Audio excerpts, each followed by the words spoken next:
Congressman, you've been somebody who's been fighting the illegal immigration issue for some time, but this has really become a hot topic in the presidential cycle. Why do you think that is? Well, it's the American people that have driven this. It didn't matter who you are as a candidate. If you stand up and give a great speech on securing the border, restoring the rule of law, ending sanctuary cities, doing all of those things, and if the American people aren't affected by it, they will yawn and move on. But we're seeing this flow of illegal traffic into America, and we're watching as family after family, community after community is impacted by this. And let's talk about families, because about a little over a year ago, there was this big concern about what was happening on the southern border. Minors unaccompanied coming over from South America and Central America. But that issue actually has not gone away, but we don't hear about it anymore.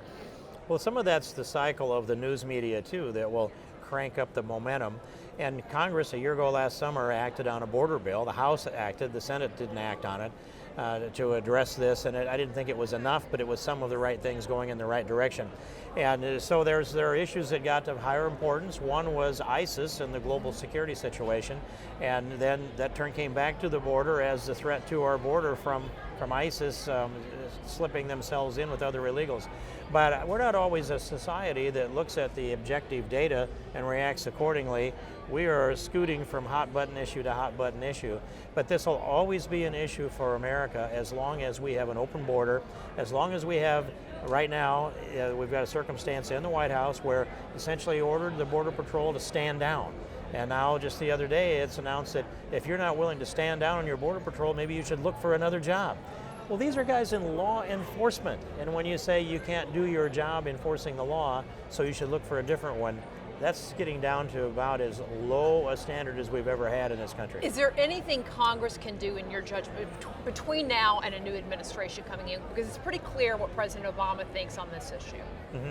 Well, I don't know if there is very much that Congress can do. I have pulled back from trying to push immigration legislation through the Congress in the last 3 years because I didn't want to take the risk of having to negotiate with the president.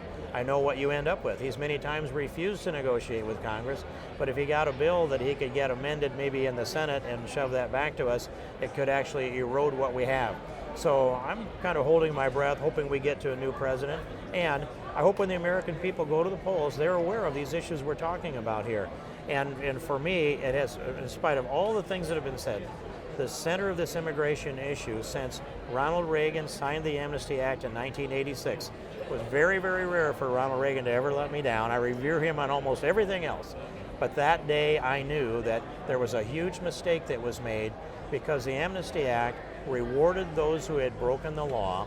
And I grew up in a law enforcement family. That's what law is about, a deterrent. So when you reward people for breaking it, you get more lawbreakers.